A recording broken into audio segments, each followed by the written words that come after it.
Sayangi Malaysiaku, Malaysia Bersih, itu adalah tema Hari Kebangsaan 2019. Pun begitu, kita masih lagi dalam sambutan Hari Kebangsaan 2019. 5 hari lagi kita akan menyambut Hari Malaysia pada 16 September 2019. Pun begitu, dalam kita menyambut Hari Kemerdekaan ini, pahlawan-pahlawan dan juga jasa pahlawan kita tidak boleh lupakan. Justru hari ini kita nak bawakan satu sambutan yang cukup, saya kata cukup baiklah untuk kita memperingati pahlawan kita, Hari Pahlawan Negara yang akan bakal sambutan Hari Pahlawan 2019 yang akan bakal disambut pada 19 September di Dataran Pahlawan Negara Putrajaya. Maka untuk bercerita tentang lebih lanjut tentang Hari Pahlawan 2019 ini, dua tetamu kita bawakan ke studio. Pertama kita ada ACP Haji Ghazali Yunus, penolong pengarah pengurusan pentadbiran belanjawan Jabatan Pengurusan dan juga Colonel Azudin Hassan, pengarah operasi cawangan Oplat Markas Tentera Darat. Selamat pagi Malaysia. Hari ini kita nak bercerita dan juga nak berkongsi informasi tentang sambutan Hari Pahlawan 2019. Baiklah tuan, pertama, apa signifikasi sambutan Hari Pahlawan 2019 yang biasanya disambut pada 31 Julai tetapi tahun ini kita sambut pada 19 September? Baik, pertama kali saya ingin merakamkan ucapan terima kasih bagi pihak Ketua Polis Negara dan juga warga Polis Diraja Malaysia. Akan kami terima kasih kepada Selamat Pagi Malaysia kerana sudi mengundang kami. Setiap tahun pada tanggal 31 Julai, negara akan meraihkan prajurit-prajurit negara yang banyak berkorban zaman darurat dahulu untuk mempertahankan negara yang tercinta. Jadi Hari Pahlawan ini kita sambut bagi memperingati anggota-anggota pasukan keselamatan daripada Polis Diraja Malaysia dan juga Angkatan Tentera Malaysia yang gugur dan dalam mempertahankan keamanan dan kedaulatan tanah air. Kerajaan Malaysia telah mengisytiharkan Hari Pahlawan pada 31 Julai sejak tahun 1968 lagi.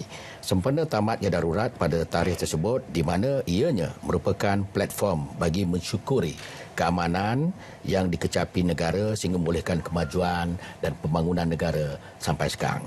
Jadi kita juga tidak mahu negara kita diancam oleh anasir-anasir luar yang cuba menghuru-harakan kemakmuran negara kita. Simboliknya pahlawan adalah orang yang gagah dan berani. Pejuang yang gagah dan perwira yang dikata-takuti. Oleh itu, Hari Pahlawan boleh diartikan dengan hari memperingati pahlawan yang terkorban di medan perang. Dalam mempertahankan dalam negara daripada ancaman musuh, pahlawan negara seharusnya menjadi sejarah yang sentiasa dikenang kerana telah mencipta ketamadun negara kepada bumi bertuah ini. Perjuangan mereka sama ada di era sebelum merdeka ataupun pasca merdeka terus menjadi titik tolak bagi permulaan dalam kandungan sejarah negara. Itu adalah bagaimana kita melihat kepentingan pahlawan dalam memperjuangkan kemerdekaan. Seterusnya pada tahun 2019 ini kita lihat benteng utama untuk mempertahankan kedaulatan negara. Baiklah Tuan Azudin, bagaimana Tuan melihat latar belakang sejarah ini, sambutan Hari Pahlawan 2019? Okey, terima kasih Wan. Saya juga ambil kesempatan ini bagi Angkatan Tentera Malaysia dan Tentera Darat untuk mengucapkan terima kasih kerana sudi mengundang kami kepada program pada pagi ini. Jika kita mengimbau kepada sejarah Hari Pahlawan, kita boleh melihat dari beberapa sudut beredar seiring dengan perkembangan masa. Pertama sekali jika kita lihat sebelum 1967, Hari Pahlawan ini disambut pada hari ketiga, hari Ahad pada bulan November dan dikenali sebagai hari peringatan semasa itu. Dan sambutan ini adalah seiring dengan sambutan diadakan oleh negara-negara Commonwealth yang dia orang panggil sebagai Poppy Day. So selepas tahun 67, tahun 1968 di mana kerajaan telah mengubah bentuk sambutan hari peringatan ini kepada Hari Pahlawan. So ia adalah seiring dengan kemerdekaan kita semasa itu dan buat julung kalinya sambutan ini diadakan pada 4 Ogos 1968 di Tugu Negara. Dan beberapa acara diadakan di Tugu Negara seperti bertafakur untuk mengingati pahlawan-pahlawan telah gugur dan juga berdoa kepada pahlawan-pahlawan tersebut dan meletakkan kalungan bunga dan menaikkan bendera. Namun dengan peredaran masa sekali lagi pada tahun 1972 kerajaan sekali lagi memutuskan untuk mengubah Hari Pahlawan disambut pada 31 Julai, iaitu mengambil sempena hari terakhir darurat bagi Malaysia. So Hari Pahlawan dengan itu disambut pada 31 Julai bermula pada tahun itu dan diadakan di peringkat kebangsaan dan juga negeri. Sekali lagi selepas 31 Julai sambutan yang diadakan itu, sekali lagi sambutan Hari Pahlawan ini diubah daripada Tugu Negara ke Dataran Merdeka. Ini adalah ekoran daripada Majlis Fatwa Kebangsaan yang bersidang pada 6 dan 7 Ogos 1987 telah melihat terdapat beberapa tata cara sambutan Hari Pahlawan yang diadakan di Tugu Negara itu yang bertentangan dengan ajaran Islam dan juga bukan membawa kepada syirik. So ekoran daripada itu, sambutan Hari Pahlawan diubah daripada Tugu Negara dibawa ke Dataran Merdeka. Namun sekali lagi pada tahun 2016 tempat untuk kita menyambut Hari Pahlawan, istiadat perbarisan sempena Hari Pahlawan telah diubah daripada Dataran Merdeka ke Dataran Pahlawan Putrajaya, Dataran Pahlawan Negara Putrajaya. Itu sejarah dia kalau kita lihat. So itu signifikannya apabila kita memilih Putrajaya berbanding dengan Dataran Merdeka ke Tugu. Ada sejarah dia lah. Ya, jadi betul. tahun ini Hari Pahlawan ini akan diuruskan oleh PDRM sendiri. Ya. Jadi Tuan, bagaimana persiapan yang telah dilakukan? Kerana saya rasa kalau kira dengan jari kurang daripada 10 hari lagi sambutan akan diadakan. Ya, kita sambutan yang diadakan setiap tahun ini secara bergilir. Selang sekali dengan ATM dan juga PDRM. Jadi pada tahun ini Polis Diraja Malaysia sebagai hos sambutan Hari Pahlawan yang akan diadakan di Dataran Pahlawan Putrajaya, di mana Kebawah Duli Yang Maha Mulia Seri Paduka Baginda Tuan Agong akan berangkat berkenan untuk hadir pada majlis tersebut.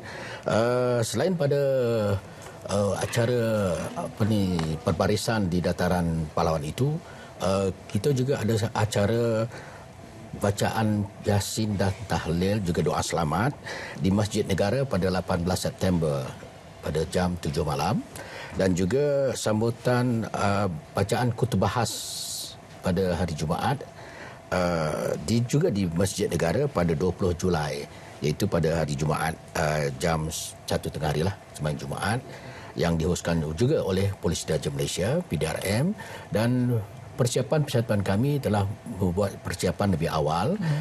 Sebelum lagi kita membuat sambutan merdeka, kita telah merancang dan mengadakan beberapa latihan untuk sambutan Hari Pahlawan yang akan diadakan pada 19 September pada tahun ini. Bagaimana pula dengan konsep sambutan pada tahun ini? Konsep sambutan pada tahun ini kita lebih menonjolkan kepada perjuangan-perjuangan mereka yang telah terkorban dahulu. Kita angkat kembali martabat-martabat perjuangan-perjuangan kita ini untuk dihayati, untuk dinikmati oleh rakyat dan juga mereka yang hadir di Dataran Merdeka, di Dataran Pahlawan tersebut.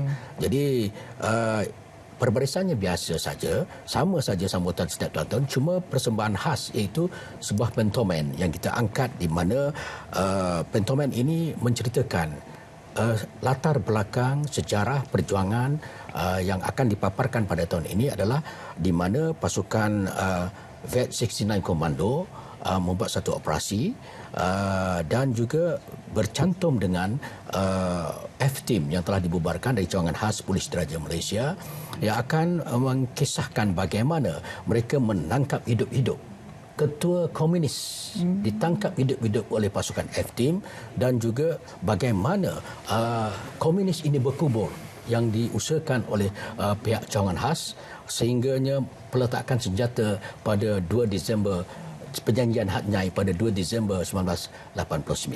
Itu dia antara keunikan yang akan kita bawakan dalam sambutan Hari Pahlawan 2019. Baiklah, mungkin kata-kata akhir ataupun harapan yang boleh Tuan salurkan kepada penonton di rumah supaya mungkin hadir ke sambutan Hari Pahlawan. Kita mulakan dengan Tuan Azudin. Okey, terima kasih Wan. Harapan kita sudah pastinya kita berdoa semua acara yang kita aturkan itu berjalan dengan lancar. Kita juga mengambil kesempatan ini mengucap terima kasih kepada kerajaan kerana memperuntukkan hari khas untuk mengenang pahlawan-pahlawan kita yang telah gugur. Bukan bermakna jika diperuntukkan hari khas, hari itu saja kita mengingati mereka. Hari-hari yang lainnya berbagai acara juga yang kita adakan untuk mengingati mereka.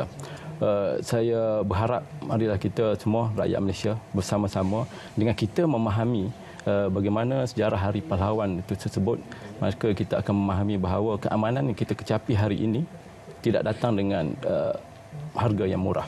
Terdapat pengorbanan mereka yang sebelum kita yang menyumbang kepada keamanan dan membolehkan pembangunan negara kita ini berjalan.